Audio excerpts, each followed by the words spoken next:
So who's the angel, who's the devil, though? That's the real question between Solomon and Johnny. I'd like to think I'm always an angel.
Welcome to the Xbox Games Showcase Extended. My name is Tina Amini, and I'm here to dive a little bit more into the games you saw at our recent Xbox Games Showcase. Showcase featured 27 ambitious games, all coming to Xbox. Games like Clockwork Revolution from inXile Entertainment, Fable from Playground Games, and from our partners, Star Wars Outlaws from Ubisoft Massive in collaboration with Lucasfilm Games, and Kunitsu Gami, Path of the Goddess from Capcom. Today, we'll take a closer look at some other games from our showcase lineup and introduce you to some more games too. We've got the game director of Avowed from Obsidian Entertainment breaking down the game's trailer, and the game director of Hi-Fi Rush from Tango Gameworks is here to tell us about their newest update.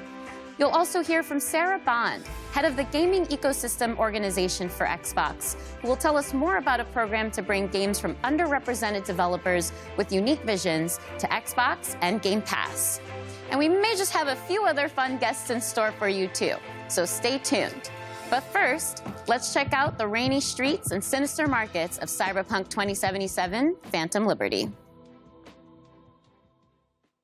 Hello everyone. I'm really excited to welcome you to this exclusive Xbox store over Black Market, one of the locations in Dogtown that you are going to be able to explore in Cyberpunk 2077: Phantom Liberty. As you can see, Dogtown welcomes you with open arms. Too tame? This is Black Market, a location where you as a player, as a mercenary, you can obtain unique cyberware and weapons, things that you cannot find anywhere in this world. Dogtown is a part of Night City, but has its own very distinct look and vibe. It's outside of the jurisdiction of NCPD, attracting all kinds of eccentrics and dangerous characters. Radical mods, June. Never seen anything like that on a non-maelstromer. You mean this? Ain't seen nothing yet. Check this out. Or this here. We have put a lot of work into making the world feel more alive. Small scenes, secrets to find, Easter eggs, make this place feel more vibrant and more believable. Maintenance accessories and... But what's inescapable in Dogtown is Kurt Hansen. Kurt is a leader of Borges militia who rules Dogtown with an iron fist. You've come to the right place. NCPD, gang wars, not in Dogtown. Taxes, who the Check this out. needs them? In Dogtown, I keep your business safe as long as you abide by my rules. A really nice guy, as you can see. I thought so. The black market also is a place where you can find new illegal weapons and goods. They are some of the most powerful items in the world, but are often much more dangerous to use. A new cyberware capacity system, which leads you to push your body to the limit and gives you new abilities to deliver more thrilling gameplay experiences, like the air dash or the ability to see the enemies through the walls, or change your appearance to lose the heat. The Borges is the authorities of Dogtown, and they are more dangerous than NCPD. When you as a player commit crimes in Dogtown, they are the guys who are going to chase you. We have completely overhauled the police system. Police actions are more believable, dynamic, and diverse. The team has been working passionately to deliver you more deeper and meaningful experience, and I really cannot wait for you to find out more this September. See you in Dogtown.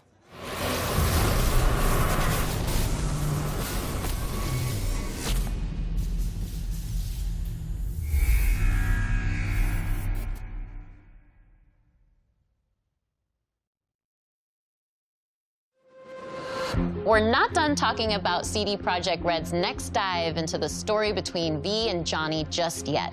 In fact, we're here with the voice and stylings of Johnny Silverhand, Keanu Reeves himself. Welcome. Thank you. It's a pleasure to be here. Likewise. Well, Phantom Liberty introduces us to an entirely new location in Night City. It's called Dogtown. It's this devastated place. It's controlled by a militia. But I think you know more about it than I do, so how would you describe it to players? Night City has its own kind of levels to it, and I think Dogtown is kind of going down to a darker place. It's dystopian. It has a tension to it, and this undercurrent of kind of violence, you know, like, and struggle, you know. Can I swear? Yeah. Shit's gone down in Dogtown. Oh, I like that tagline.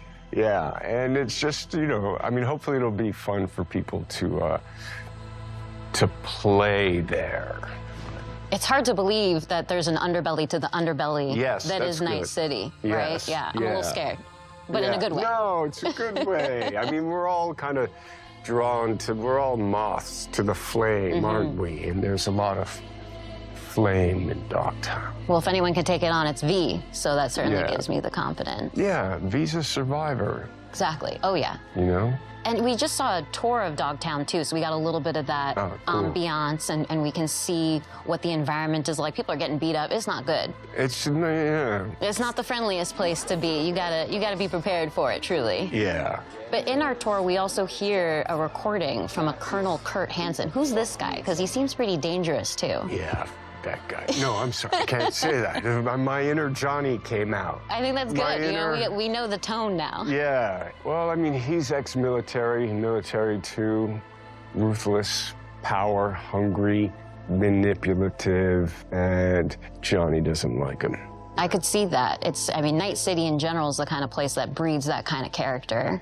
Yeah. Let's take a step back. Let's talk about Johnny as a person instead of this horrible person known as Colonel Kurt Hansen. I don't know about this guy, but people like Johnny, and I think it's interesting because we know him to be opinionated. He's radical. We've seen that in Cyberpunk 2077 in the main campaign, but as we get to know him, he's got a sensitive side too. He can actually be quite caring. That's what makes it so much fun. He is outspoken. He's a little grumpy. And he has a right to be. He's been used, he's been abused, he's been abandoned. And I think that through that kind of hardness of his outside, there is a vulnerability to him. And I think what's great about it is I get to play that character in so many different ways, and so the range of it is cool. And especially for the player, you get to see these moments in flashbacks. You start to understand he's a product of his upbringing, truly, of his surrounding. Well, let's not get carried away. I mean, we could start talking about nature and nurture. I'm sorry, I keep dropping into Johnny. But, yeah, I like his anger. I like his passion. I like what he stands for. He's really just looking for a fair shot. And I love that he's kind of going through music, that there's an artist side to him. And, you know, I got some great speeches. There's all these moments with Johnny where a tiny little thing, you know, elicits this really fun response. You can flip him off and he double birds you back. Like, I love those kind of moments. Or rock. I think another interesting lens of looking at him as we get into Phantom Liberty is his dynamic with Solomon Reed. So what can you tell me about Johnny's relationship with Idris Elba's character? I think Solomon has some things in common with Johnny in the sense of the military, the sense of being used, abused. You know, it's in the title, right? They're fighting for a liberty. You know, Solomon's kind of trying to reclaim his life, you know, and Johnny's doing the same thing. You know, it's Cyberpunk 2077, so it might start off as revenge, and it might end as revenge, but I think sometimes he feels like he's lashing out at the wind, you know? And I think Solomon has been living out in the kind of the desert of his life, right? Kind of hiding and harboring. Yeah. But I think he also has that kind of soft and hard side to him as well. So as somebody who's very familiar with thrillers, because you've starred in a few, what do you think about Phantom Liberty makes for a good spy thriller in particular? The quest to understand what's going on. So, and the kind of scavenger hunt of information, the mystery, the double crossing, what is true, what's fiction, what can you count on, you can't count on anything. That is really kind of amplified.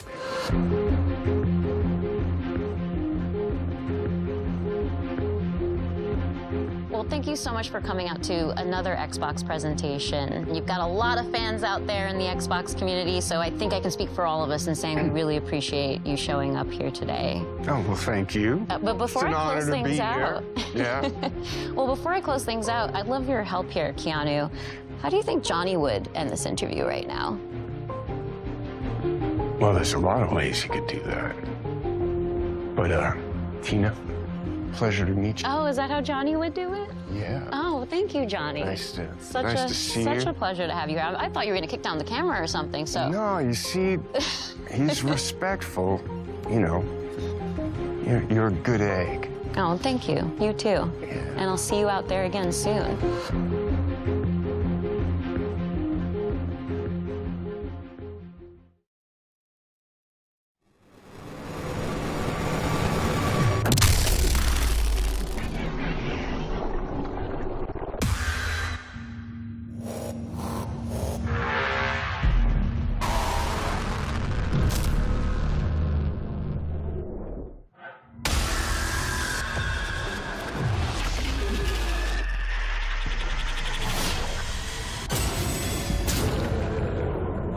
I'm so sorry for dragging you all into this!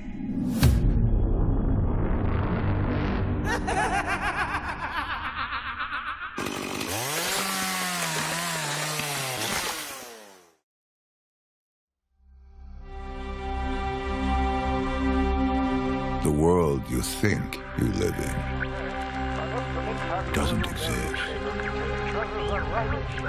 It's a pantomime. Theater. And if you get a glimpse behind the scenery, the stagecraft, you'll discover nothing but darkness. And once perceived, it will swallow you whole.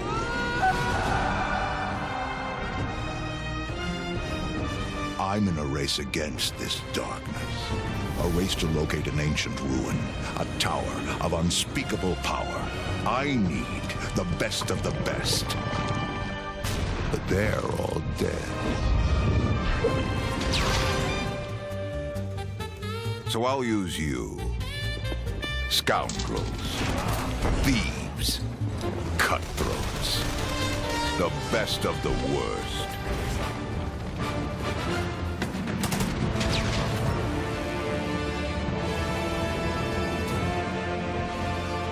Oh, come now. Try not to look so glum.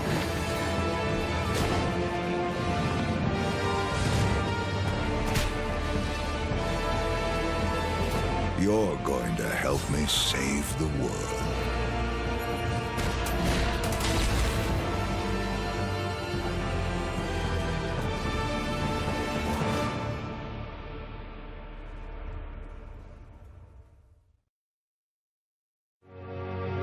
When it comes to RPG studios, Obsidian Entertainment is among the very best. From Fallout New Vegas and The Outer Worlds to Star Wars Knights of the Old Republic 2 and Pentiment, Obsidian Games have placed their stamp on the genre. Joining us today for a closer look at Avowed is game director Carrie Patel. Carrie, I'm so excited to have you here. We just saw this big reveal of Avowed, and there's so many little bits of information in there that I want to dig out and pick your brain around. But before we get into all that, I'm assuming that you don't need to have played Pillars 1 or 2 to really get into Avowed. You're absolutely right. You don't need to have played Pillars 1 or 2. You can come to the world of Avowed fresh. We want this to be a welcoming experience to new players. But if you are a returning fan, there are some recognizable tidbits. For people who have played Pillars 1 or 2, can you tease any more of just those general connections to the universe? And no major spoilers, of course. Yeah. There are a couple returning characters that players might recognize from Deadfire in particular.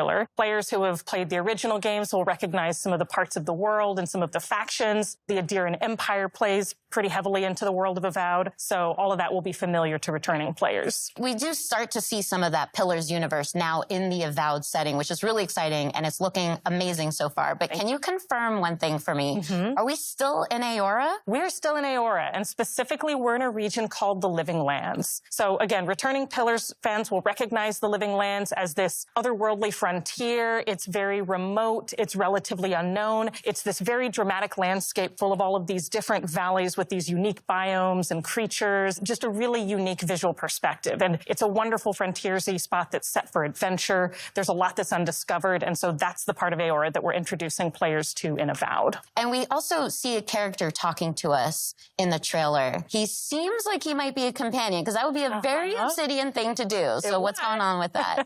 Yes, this is Kai, and he is one of the first companions you meet in the game. He's an Amawa. That's one of the unique species of the world of Aora. And Kai as a character brings a balance of this really battle-hardened perspective. He's seen a lot. He's served as a soldier and a mercenary, but he also has a really unique sense of humor. So he brings a spirit of levity and camaraderie to the party as well. And as he's talking to us, he's also kind of conveying, well, he's straight up saying that he's afraid of you and your abilities. But it's not like the heroes are the only powerful beings in this universe. So I'm curious what that means for who we are as the player character. Are we a watcher again, like in Pillars 1 and 2? Or maybe we have some connections to the spirit realm and beyond that gives us these terrifying abilities? So you're not a watcher this time, but you do have a unique soul connection to the world that gives you a connection to the Living Lands and to some of the more mysterious forces at work there. The player is also being sent as an envoy of the Adirian Empire, and so they come with both a very mysterious aura, but also a certain sense of political urgency. Kai also mentions a plague. That's another bit of detail that we get within the trailer. We see a very concerning growth on a lot of the creatures in the world. What can you tell us about this plague?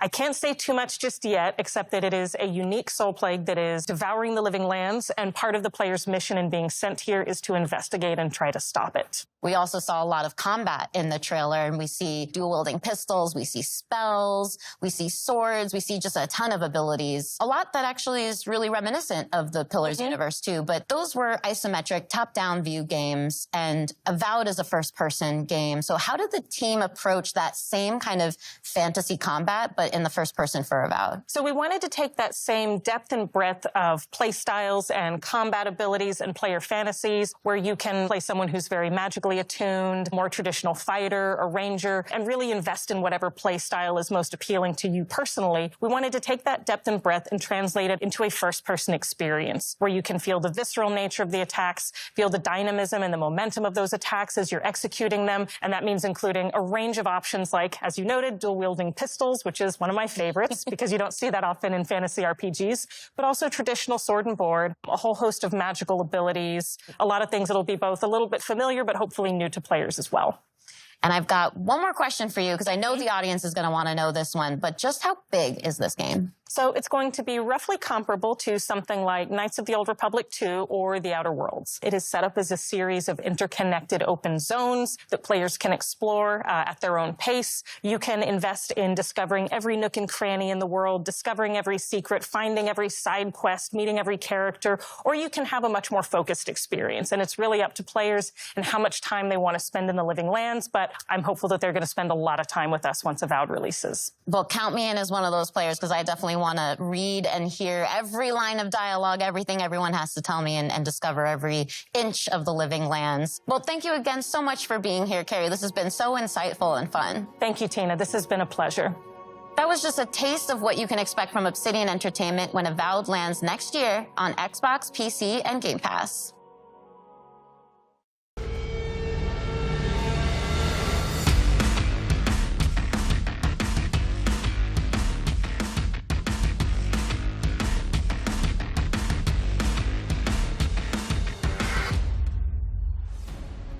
퍼스트 디센던트는 언리얼 엔진 5를 사용한 차세대 3인칭 루트 슈터 게임으로 엑스박스 시리즈 X와 S, 엑스박스 1을 포함해 콘솔과 PC 크로스 플레이가 가능하고 프리투 플레이로 즐기실 수 있도록 개발 중입니다.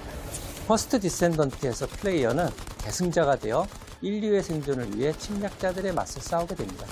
계승자는 플레이어의 캐릭터로서 다양하고 개성적인 컨셉과 전투 스타일을 가지고 있습니다.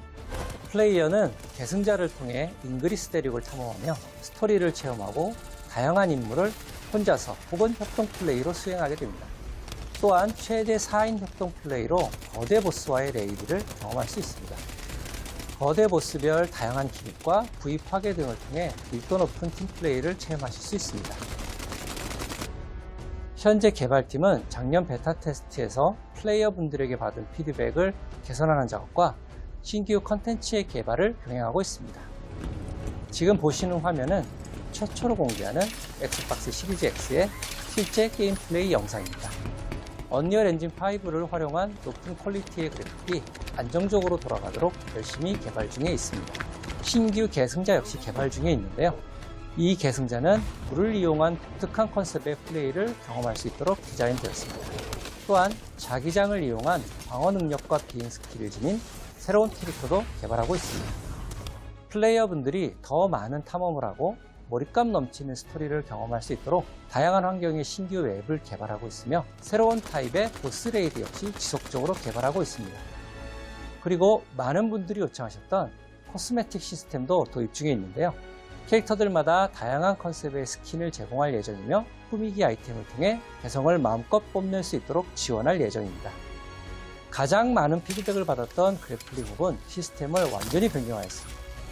변경된 그래플링 훅은 조작에 따른 회전과 이동 시 가속 감속을 지원하여 조작의 재미를 훨씬 더 증대하였습니다. 이 밖에도 피드백을 반영하여 점프 모션, 총기 사운드, UI와 UX를 지속적으로 개선해 나가고 있으며 계승자 스킬을 개조할 수 있는 시스템도 개발 중에 있습니다. 게임 사운드 또한 글로벌 유명 게임 작곡가인 스티븐 바튼과 협업하여 보다 풍성한 청각적 경험을 제공하기 위해 준비 중에 있습니다. 마지막으로 여러분께서 가장 기다리실 소식을 전해드리겠습니다. 현재 저희는 연내 출시를 목표로 하고 있으며 그에 앞서 8월 엑스박스 시리즈 X와 S를 포함한 콘솔과 PC에서 크로스플레이 베타 테스트를 진행할 예정입니다. 베타 테스트는 8월 22일부터 8월 28일까지 일주일간 진행되며 오늘부터 공식 홈페이지를 통해 신청하실 수 있으니 플레이어분들의 많은 참여를 부탁드리겠습니다. Be the first descendant.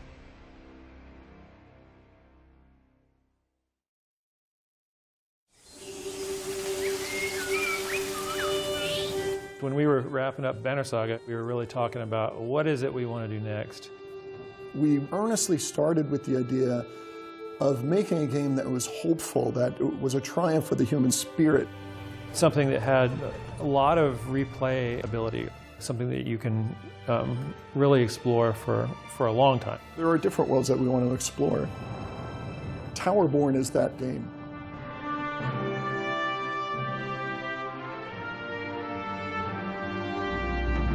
Towerborn is a fast-paced action RPG. It's a co-op game. You can play it online. You can play it on the couch with your friends and family. Everybody's moving through the world map together. As the players move out, they start breadcrumbing the storyline that is being told here. From the world map, you go into fun, fast combat. You come out of that with resources and crafting items, and with all their new loot, they can go back to the Belfry.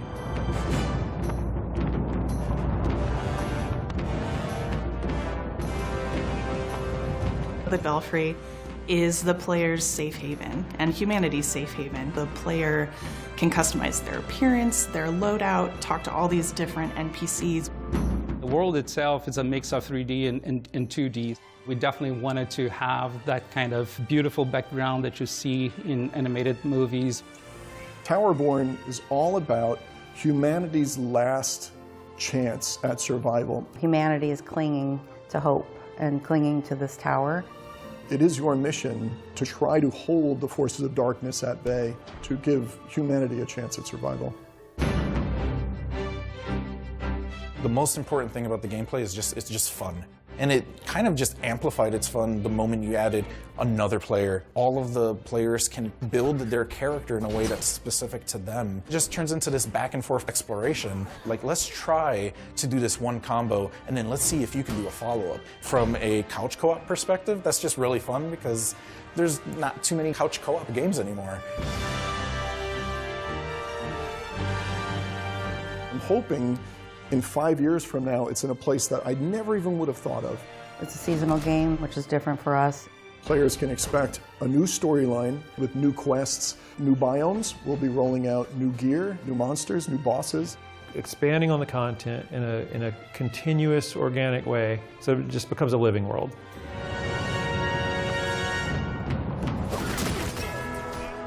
When we started Stoic, we decided, let's just make games that we feel strongly about and we want to play. We had to find the right relationship with a publisher, and I think we found that with Xbox.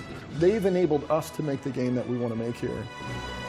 I earnestly cannot wait for the community to see the game that we're rolling out here. Towerborn is, I really believe, something unique.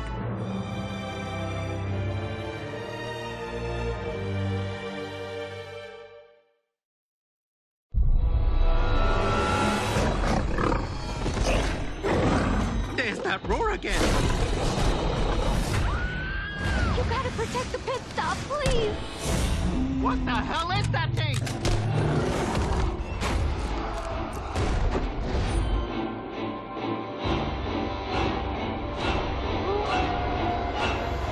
Invaders down!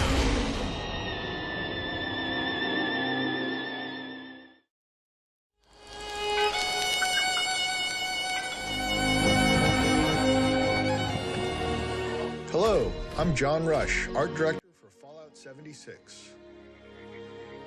I hope you enjoyed the world premiere of the trailer for our Once in a Blue Moon update coming June 20th, free to play for anyone who owns Fallout 76. The blue moon has risen over the hills of Appalachia, bringing with it a ton of great new content for players. That includes new cryptids like the Blue Devil and Ogwa to threaten the progress of the Blue Ridge Caravan Company. We've also got 2 new public events, both of which give you a chance to earn caravan and cryptid-themed rewards. Defend the Middle Mountain pit stop from waves of monstrous creatures in safe and sound. And thwart a horde of crazed cultists and beasts of burden. With Season 13, we've also got a new scoreboard called Shoot for the Stars, which celebrates the stars of the silver screen and gives you a chance to earn cinema-themed rewards.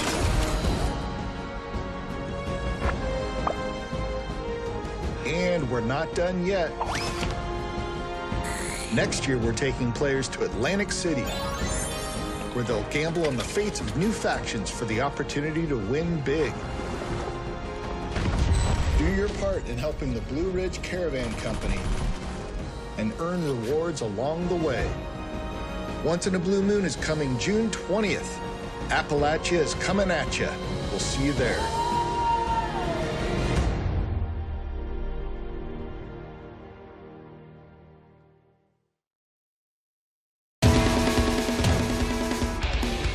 What's this?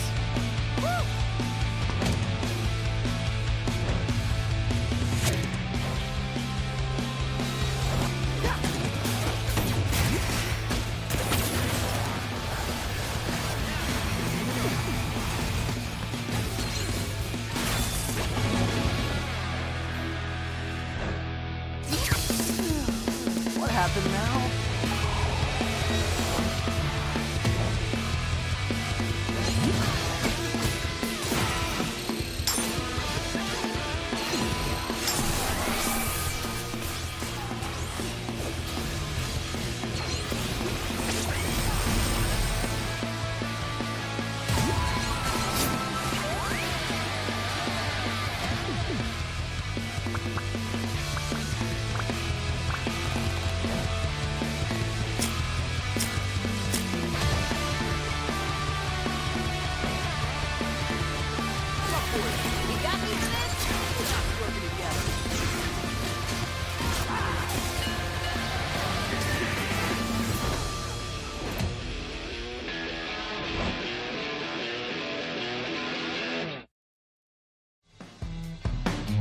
We've just seen a new trailer for updates coming to Hi-Fi Rush called Arcade Challenge Update. No joke, there's literally exclamation points in there. That's not just me. So here to explain that and more about the update is game director John Johannes. Welcome to Showcase Extended, John. Really glad to be here. Exclamation points? They have to be in there. Yeah. It feels It's style. It's style. Yeah. It's a style thing. Well, Hi-Fi Rush is such a stylish game in general. I think that's one of the things that people really excitedly pointed out when we shadow dropped the game in the developer direct earlier this year. But making a brand new IP is always a bit of a risk. Your studio's known for kind of scarier games like The Evil Within and Ghostwire Tokyo. Can't deny that. Yeah. But yeah, this type of game is something I just always wanted to make personally. And I just thought music and action work so well together. And after I had finished working on The Evil Within 2, it just felt like the right time to try something new. And our studio has always been about just making fun games. It doesn't have to be about a certain genre. We're not about making one specific thing. And fortunately, there's plenty more of that content to come because we just saw an absolutely jam-packed trailer. So I'd love for your help in breaking down all the details, all the stuff going into this update. Sure. There's a lot, so bear with me. Everything in this mode is unlockable once you've finished the game, and you'll unlock an arcade cabinet in your hideout. And by accessing it, you get two new modes. One is called BPM Rush mode, which takes the gameplay up to like higher speeds than we've ever done in the main game. And the other is called Power Up, Tower Up, which is a new sort of randomized spin on the rhythm tower mode that we had in the original game. And included in this mode are 5 new original songs to play to, as well as 2 brand new enemies. And then there's special attacks and this whole meta system for unlocking upgrades and rewards. And that's all I can think of right now. I love that there's so much to unpack there, but let's rewind. Let's talk about just BPM Rush for now. Sure. It was described in the trailer as effectively Hi-Fi Rush's equivalent of a turbo mode. Can you explain that a little bit more? Yeah, early on, the team was like, how fast can we go?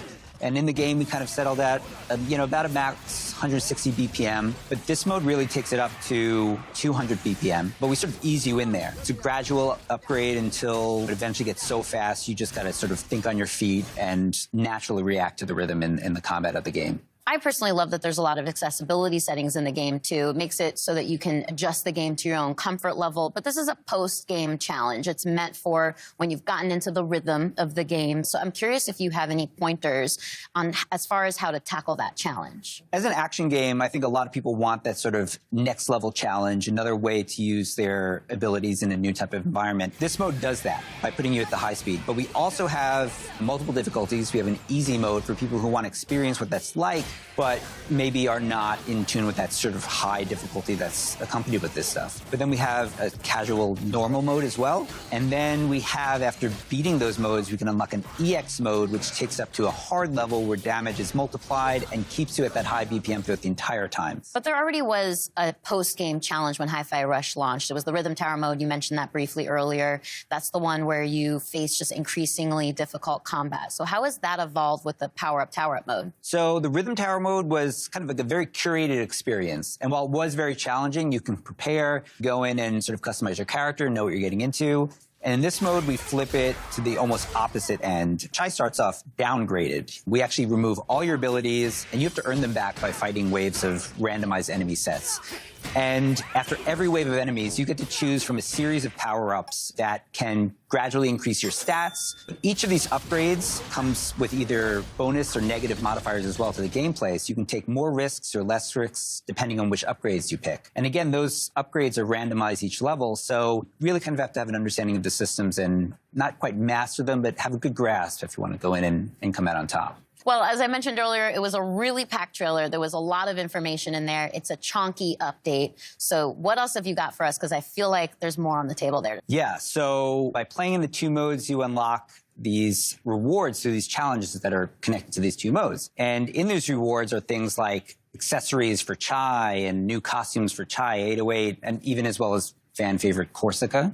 We have new modes for the photo mode as well. Things like new filters. We have new poses for the characters. We have stickers that you can place on the photos now. And then there are some extra hidden secrets that we don't want to give away right now, which, as you know from our game, we like to hide in there and we like people to find, which is always fun. And then in conjunction with this release, we're also releasing a separate costume pack, which is a kind of take on what the characters would look like if maybe this game took place in a different time period. Ooh, a little tease. I like that. And there's some really fun-looking stuff in there, so. Well, thank you again so much for coming out all the way from Japan to Showcase Extended, John. I'm super glad to be here. That's all we have to share about the new update for Tango Gameworks' Hi-Fi Rush coming soon. Now it's time for us to return to the second era of Tamriel in the Elder Scrolls Online. ZeniMax Online Studios debuted the trailer for their upcoming expansion at Showcase, and today they're here to break that trailer down for us. Let's hear what the team has to say about the Necrom expansion for Elder Scrolls Online.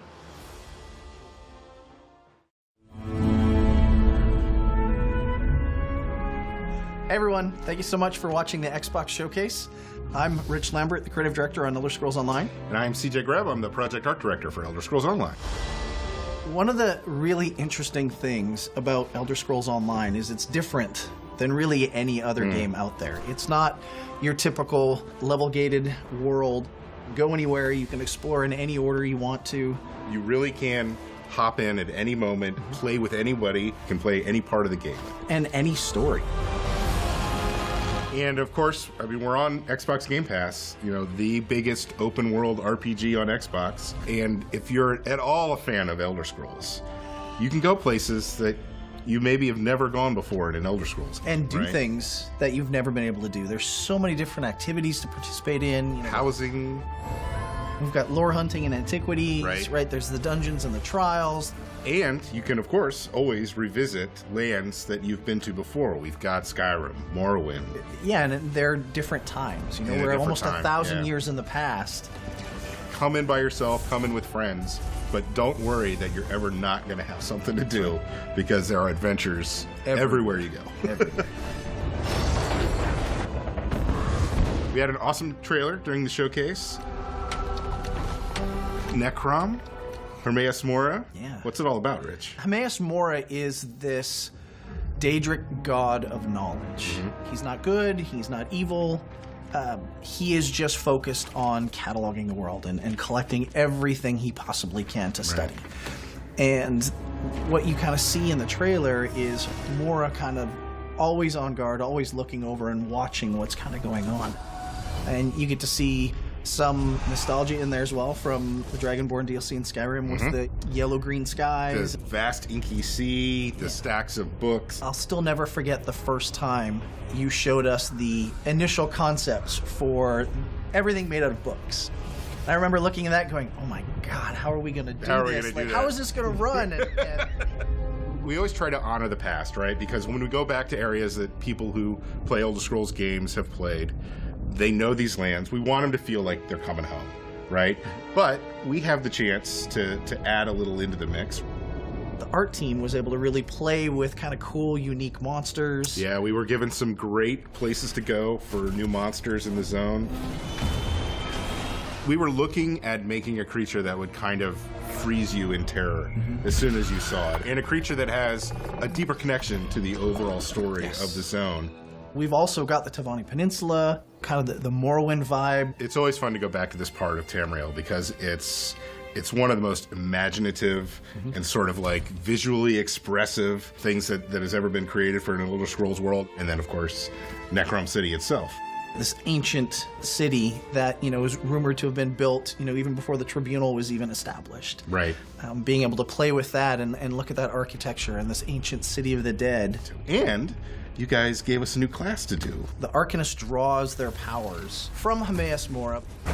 We really challenged ourselves and the team to make something that didn't feel like anything else that we have built. Everything we've been talking about sounds amazing, but when do we actually get to play it? Necrom launches on Xbox June 20th, and we can't wait for everybody to get in there and see this amazing content that we've created. Thanks, everyone, for watching us during the showcase and watching us today. Lots of exciting stuff coming for ESO in the future. We'll see you in Tamriel.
IBS World News 番組をご覧の皆様、こんにちは。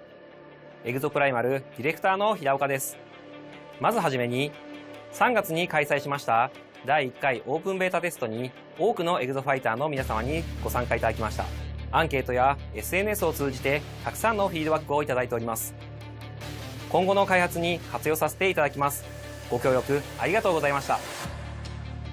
さて、カプコンショーケースはご覧いただけましたでしょうか。その中で発表しましたが、第2回オープンベータテストの開催が決定しました。詳しい日程や情報は公式サイトをご覧ください。それではここからは番組をご覧の皆様に新情報を紹介します。まずはサベージガントレットという新たなモードです。サベージガントレットは内容が毎週切り替わる特別なミッションに5人で挑む、世界中のファイターとクリアタイムを競うというモードになっています。ディノサバイバルとは違い、出現する恐竜やフィールドが遊ぶたびには変化せず、全世界のプレイヤーが同じ内容のミッションに挑みます。今回は恐竜が出現する位置にあらかじめトリプルスレッドを設置しています。出現してきたらこのようにスカイウェーブのグラビトンケージと合わせて起爆、一網打尽にできました。ミッションは画面上部に表示されている恐竜の討伐なのですが、サベージガントレットでは目標以外の恐竜が出現することが少なくありません。もちろん討伐せずに無視することもできますが、ミッション達成の妨げになる可能性があります。倒すか倒さないかはプレイヤーの作戦次第です。目標を達成したら次のミッションへ。ゲームの流れはディノサバイバルと同じなのですんなり遊べると思います。何やら次のミッションに備えてエグゾスーツを着替えているようですね。なるほど。スナイパーネオ層が離れた位置に多く出現するのでビジラントに着替えたようですね。フレームネオ層も出現するのでフロストロックで動きを止めて集中攻撃のチャンスも作り出せますね。また一列に並んだ恐竜もブレードで足止めしてから倒す作戦のようです。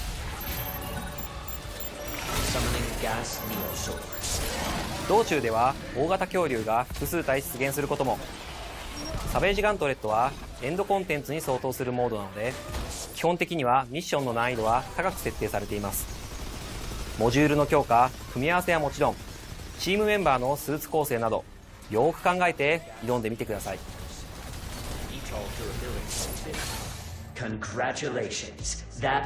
サベージガントレットをクリアするとこのようにクリアタイムが表示されます。その後自分のクリアタイムがどの程度だったかランクによる評価がされます。次はバリアントスーツを紹介します。バリアントスーツはデフォルトのエグゾスーツとは異なる性質の武器を装備しており戦い方が変化したスーツです。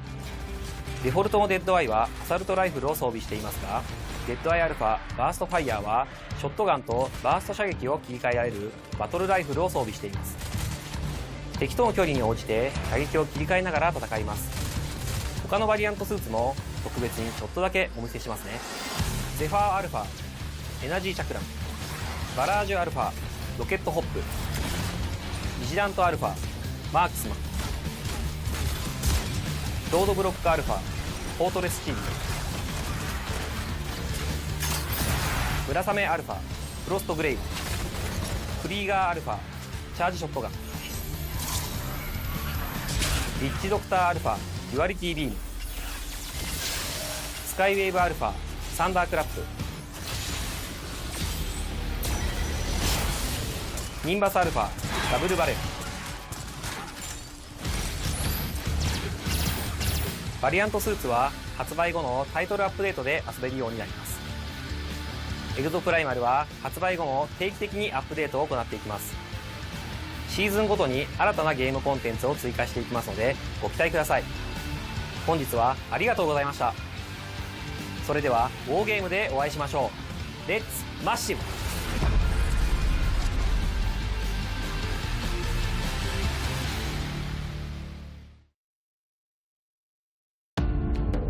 It's great to see the dedication from the team at Capcom and how they're building Exoprimal in partnership with the community.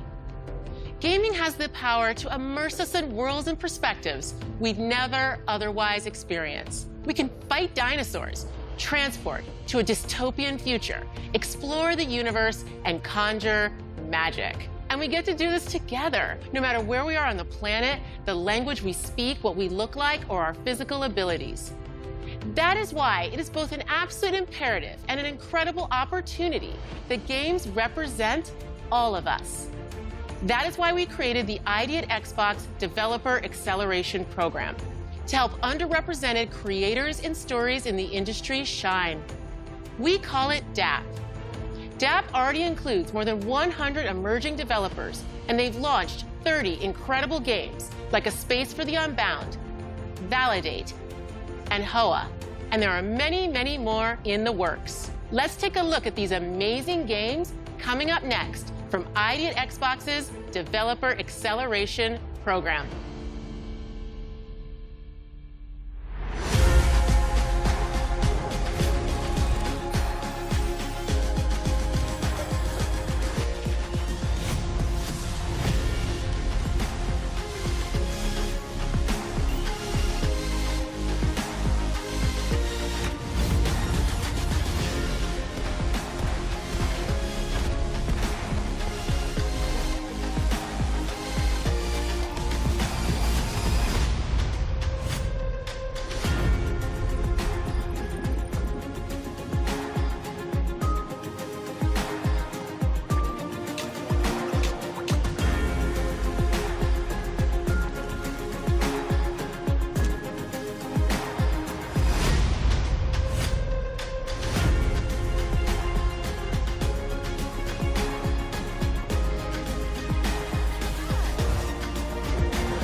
got a call from my good friend Jörg Newman, the head of Microsoft Flight Simulator. He told me about this once-in-a-lifetime, out-of-this-world opportunity. So I'm here in Budapest, the capital of Hungary. Jörg, he's around here somewhere. Let's go find him. Jörg! Hey, Paris! It's great to see you. Yeah, great to see you. Thanks for coming to Budapest. Of course. What am I doing here? I'll tell you on the way. We have a boat to catch. A boat? Yep. We don't have a plane? Nope. Come on, Paris.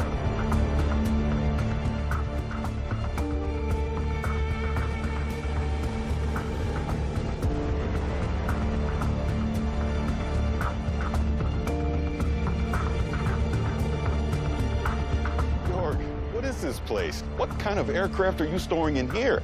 Ha, dude, it's much cooler than that. All right, Paris, are you ready for this? You know I'm ready for this. All right, let's go.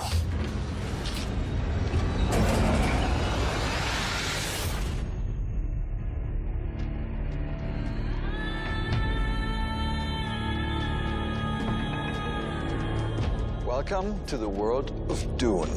This is incredible. Come on, I want you to meet someone. Hey, how's it going? How are you, man? It's good to see you. Good to see you.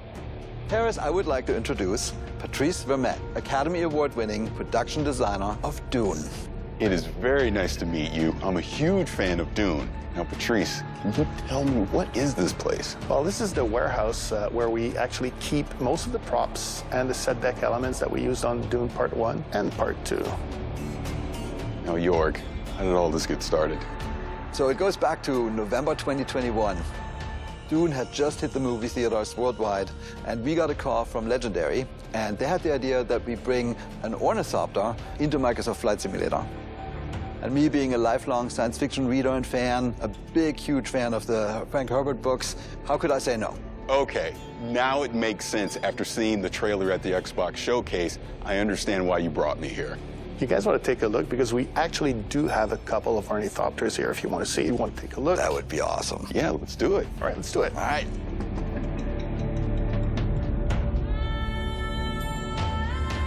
Look at this. It's a one-on-one real-sized ornithopter. It's amazing. Sure, thank you. Denis likes things to be plausible, so that's why they were built to look military, rugged, and stealth. Now, here's the most important question. Were they built to fly? Funny you mentioned, because I've been asked that question on a couple of occasions. No, they don't fly. They are heavy. They're 11 tons. So, Jörg, you had to get this working in the game. How did you do this in Flight Sim? Yeah, it was actually interesting. So, in general, ornithopters can fly and do fly. This particular one, given that it weighs 11 tons, that's going to be a little bit harder, specifically because it's not really doing the ornithopter bird flap. It does oscillation of the blades, and we currently don't have the material science to get the thrust and the lift. But on Arrakis, I think this is absolutely possible, and in Flight Sim, we made it work. Patrice, we're here. Can we go in? Absolutely. Right. Let's do it. Normally we'd go in through the climbing up the landing gear, but this will do. Yeah, so what's cool about this, Paris, is that all those buttons are actually realistically hooked up to the system. Master engine switch, what you're doing there above those, the red, are basically all the lights. And as you notice, it's all analog because in the world of Dune, there's no thinking machines. Thinking machines have been illegal for 10,000 years. Yeah, that was actually fascinating when we implemented it. Because it's a science fiction, we thought, oh, it's glass cockpits, everything is going to be computerized. Like, none of it is. This is a very practical helicopter, almost like from the 1960s. So, Jörg, in the first movie, the Thopter was able to do a lot of cool moves and maneuvers. You're going to be able to reproduce that in Flight Sim? Oh, yeah, totally. I mean, the really cool design that you guys came up with is each blade is independently controlled. So each blade has its own lift and thrust. And that means it can go from a really stable hover to a steep dive and back to a glide instantaneously. I would just say thank you that you designed such an awesome and realistic machine, because that's what we do. We bring realistic machines to life. But if you want to see a little bit more about the game design, Absolutely. I have something for you. Absolutely, I'd love to see. All right, so the setup for this expansion is that you are a Atreides pilot on Arrakis flying an ornithopter. Here is what we built. We basically built this section of Arrakis. Here's the capital city of Arkin. Here's a botanical garden, we have that as well. And the first thing we do is we train you up. The fast takeoff, fast landing, and then the deep dive. And then we take you to some of the extreme locations, like the bow of the cliff, the hole in the rock, the red chasm. You really have to show your pilot skills. And then, towards the end, then there's a secret mission, which I can't talk about today, but that basically wraps up the experience. It's gonna be great. Super exciting. Hey. It was great to see you again. Barris, thank you for coming. Thank you so much for having me. All right, Jorg, where to next? Well, I don't know what they eat on Arrakis, but this is Budapest, and I hear they have excellent goulash. I know a place. Well, let's go.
Liza P. is a thrilling Souls-like that takes the story of Pinocchio, turns it on its head, and sets it against the darkly elegant backdrop of the Belle Epoque era.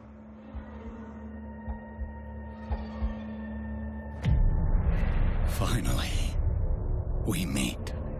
You are awakened by a mysterious voice. Can you hear me? You must adapt yourself and your weapons to face untold horrors, untangle the unfathomable secrets of the city's elites, and choose whether to confront predicaments with the truth or weave lies to overcome them on the journey to find yourself. You are able to create your own weapon through the combination of these blades and handles. Of the hundreds of possible combinations with different respective appearances, performances, attack motions, and patterns, each and every blade and handle has its distinctive Fable Arts. Fable Arts is a special combat skill that can be casted by consuming Fable slots. Fable slots can be charged again through combat. Select your own special skills to vanquish your enemies. The Legion Arm is a prosthetic on P's left arm. The Legion Arm can exhibit special abilities by consuming the Legion Gauge, providing you an eclectic combat experience.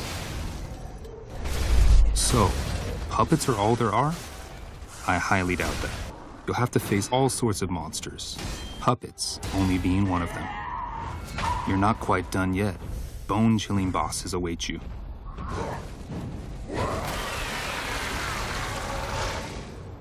If a boss seems too intimidating, you might want to get help from a Spectre. In boss matches, you can summon a Spectre that will assist you in battle. With a bit of help, you will be able to defeat bosses with more ease.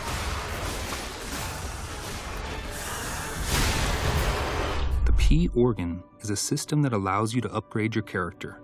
Use quartz to optimize P to your liking. Within the P organ, you can select which slots to unlock depending on your preference. There will be times when you will be confronted with choices where you can give comfort to others in sorrow or despair by lying, or you can choose to tell the truth.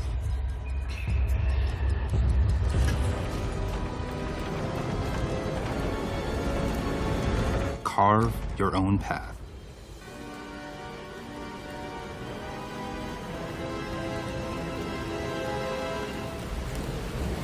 Meet Liza P on Xbox One, Xbox Series, and Game Pass. Coming to you this September 19th.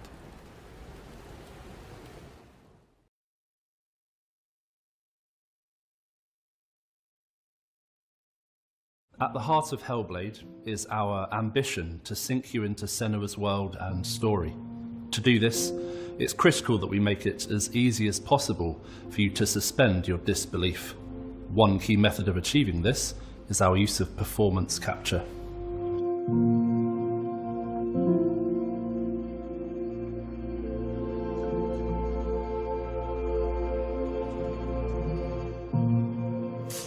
What I want to achieve on stage is to get the best performance and best storytelling from the actors, and then to get that into the game as faithfully as possible. I want to see what I saw on stage in the game. It's time to find out.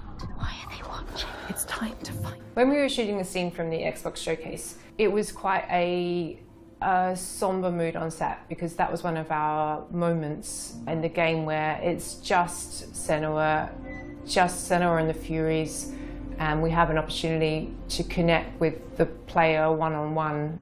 Where are they? Where are you? What do they want? I don't like it. I'm scared. This is too much.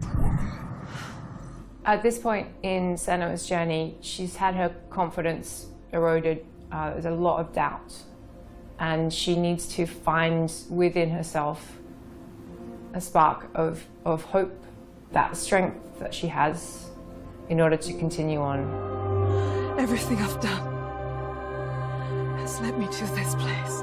We've come so far. While this scene is relatively simple, the scale and complexity of our performance capture has multiplied to meet our creative ambitions on Hellblade 2. We shot the first Hellblade in the boardroom of our old studio. It was very MacGyvered together. In the new studio, we have a custom-built mocap space, which has pretty much everything we could have dreamed of. We've got projectors, so we can recreate sets on the ground if we need to. We've got loads of props that we have available to us at any time, so we can build sets.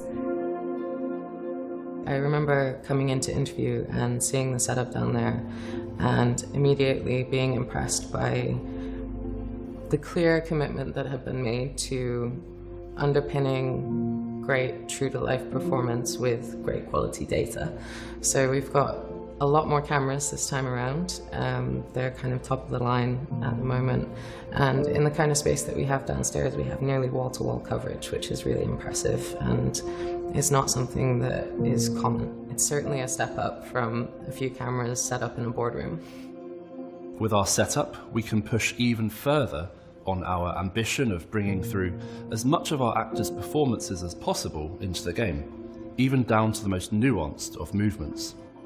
So when you've got an optical system like ours set up and calibrated well, you can track performers' movements down to the millimeter. So we can see somebody shuffling their finger along the table or just wiggling them very gently. You can see hesitation and breath. You know, there's no need to push the action and overact. You can just be your character. I'm here now. What we want is the best performance possible, the best immersion possible for the player, and that's why we go to these lengths, just to try and get that extra fidelity of performance into the game. What do you want me to do? With performance capture being at the heart of our character movement, our props and staging had to facilitate our vision. I don't want to give any spoilers away, but there is going to be a boat in the game.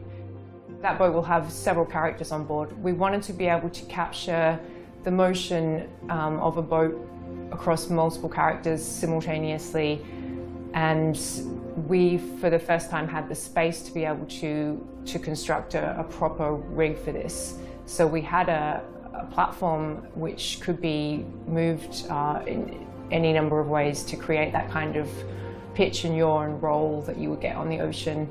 And we got our actors up onto this boat and captured scene with high waves and a storm, and we got incredible data from it. Really, really amazing. The most important part of my role is to make sure that story gets told, and having these wonderful actors we're working with bring their talents to bear on these characters has been such an amazing experience.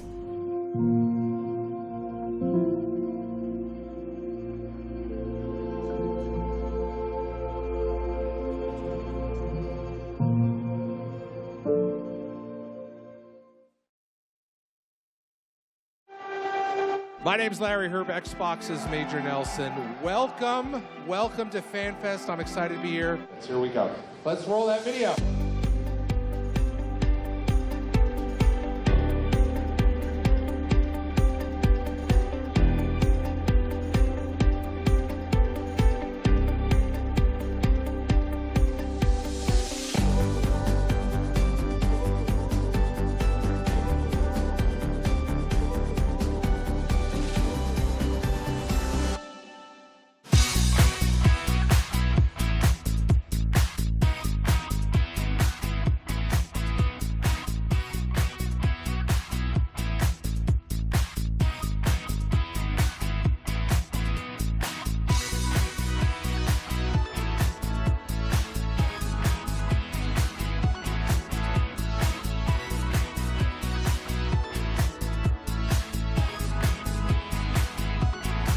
Obrigado.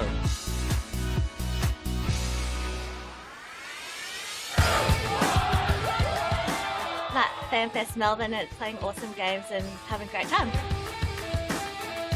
There is so much going on here tonight.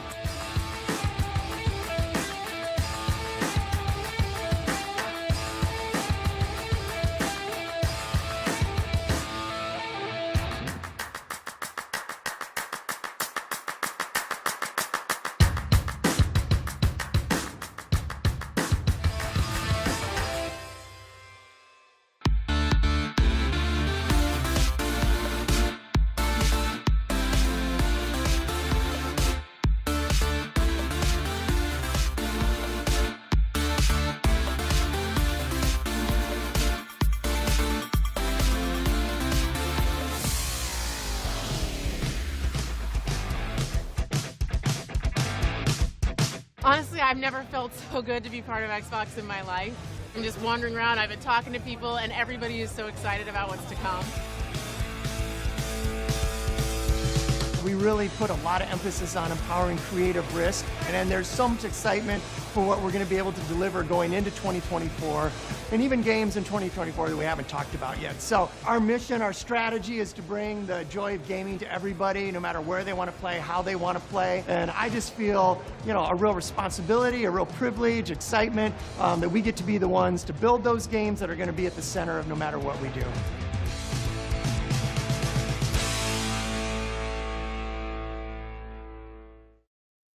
Hi, I'm Sebastian, and I'm the Community Manager for Lightyear Frontier. Today, I'll be playing with Kelly, Anita, and Carolina to explore the new multiplayer features Lightyear Frontier has to offer. Good morning, good morning, good morning. Today, we should continue building up the base we started yesterday. We'll need more resources, and it'll be faster if we work together to collect them. Can two of you work on that? Yeah, let's go. Go. Hey, that purple mech looks great. Thanks. It's my favorite color.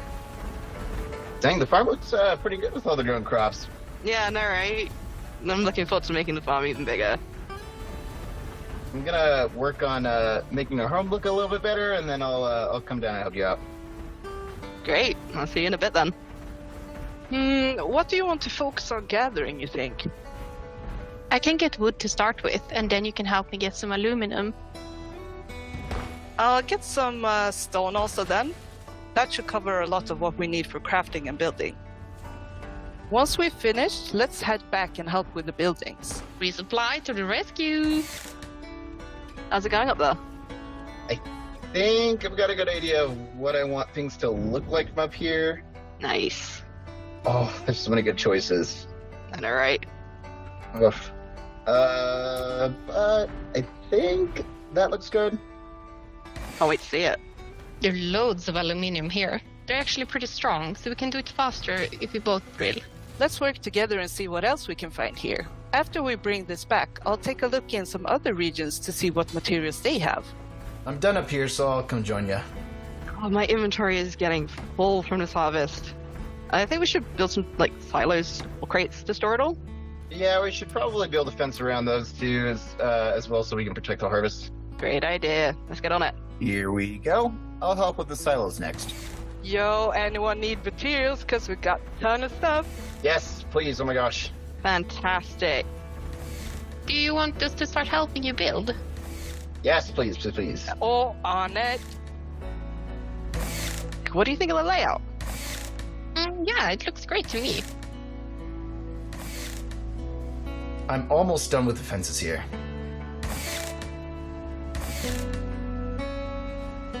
Hey, everyone! I was going for more materials and I found some ruins over there. Really? Jump in your mechs and come see this.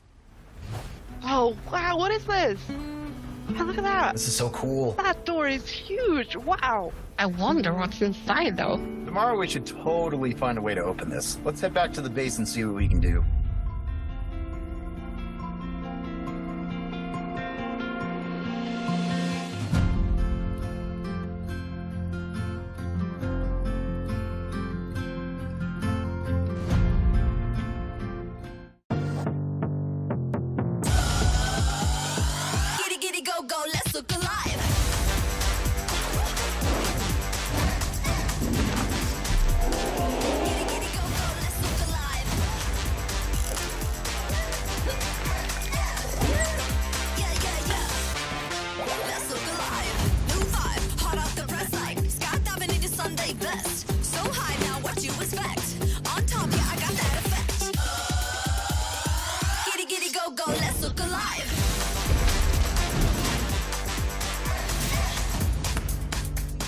Just follow my instructions.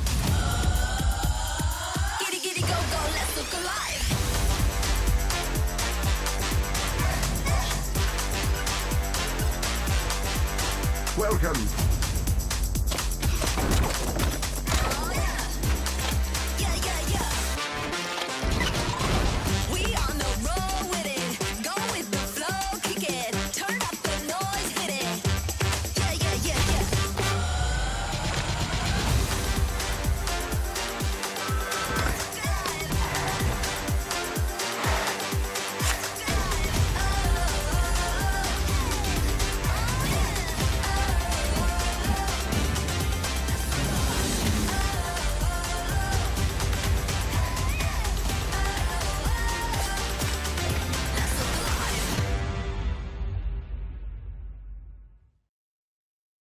Every year in our showcase, there's one game that kind of pops for me, something I'm very interested in. This year, we got to announce 33 Immortals from Thunder Lotus. And I'm here now with Stefan and Will to walk through a demo of the game, which I've never played before. First time. We have 33 people online, incredibly excited about this. So we're going to jump in? All right, let's jump in and start playing. 33 Immortals is a co-op action roguelike for 33 players. You play a damned soul who must rebel against God's final judgment. So there are 3 of us here today on stage, 3 upstairs, and 27 people joining us from Montreal in the studio. Hi, everyone. And we are ready. That's us. Everybody's spawning in. That's us. This is 33-player multiplayer. Yeah. Not a normal number of characters for a multiplayer game. Yeah. How did you come up with 33 players? We were searching for a significant number where we can all play on the screen. Yeah. We stay together on the screen, so 33 felt good. 32 felt good. But as the game is inspired by the Divine Comedy, the medieval poem from Dante Alighieri, written in the 14th century. And this poem has 3 sections: Inferno, Purgatorio, Paradiso.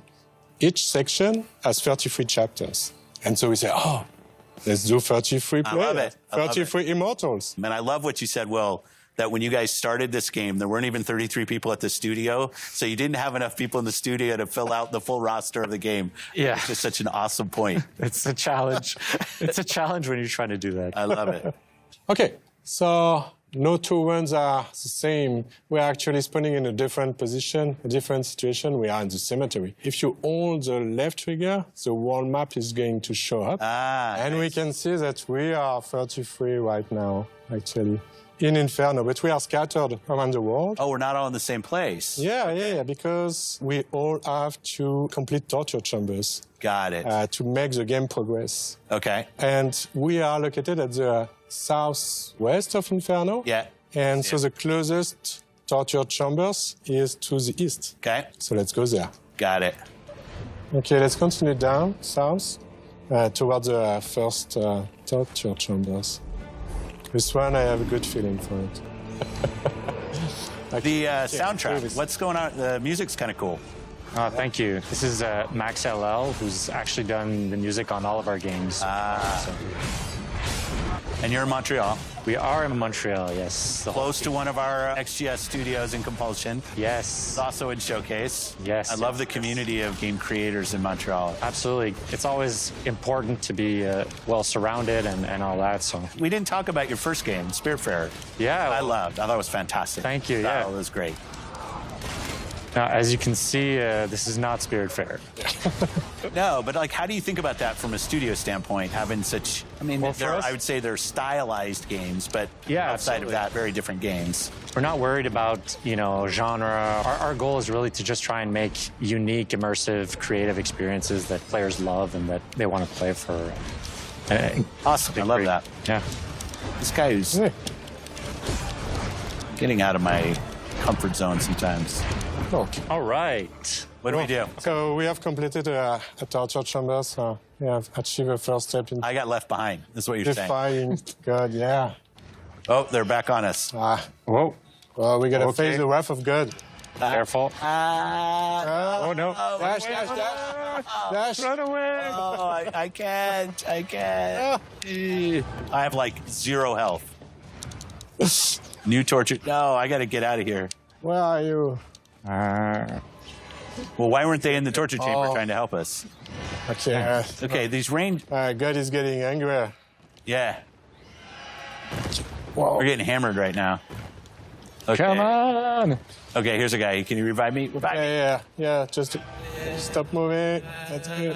One up. Yeah, I'm up. Okay. Oh. Thank you. Oh, no. Run. This is the holy fire. What is this? One holy fire. One nose. Now we're in holy fire? The wrath of God. Okay, I'm ahead of it. Okay, so we unlock the Ascension battle. So that's the last battle. Here, can we get this? Can people jump in my heels? Yeah.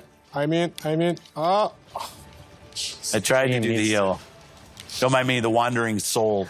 Save me, please. I'm like a zombie. Maybe someone... Did I mention I'd never played before? Oh, no, I died too. Oh, my. Okay, hopefully the team can carry us. We are not alone. There's a lot of enemies in this small space. Gonna try to not move. Okay. Don't move, and hopefully someone is going to be able to revive you. Okay, good. Oh, I'm in. I'm up. I'm in. Okay. Back. Okay, I'm back. Yeah, thank you. So this is the last step. I think it's my last All step. right. Okay. Yeah. We did it? We did it. Yeah. Well, yeah, we did it. Yeah. Yeah. So now we've ascended. Yeah. That was first chapter of first book. Is that how I should think about it? Yeah. It's the first world, so it's Inferno. Yeah. Each region has its whole big set of challenges and everything. And this is all on the map. And its final boss fight. That's what this is. Well, since we've basically come through unscathed so far, this should be easy.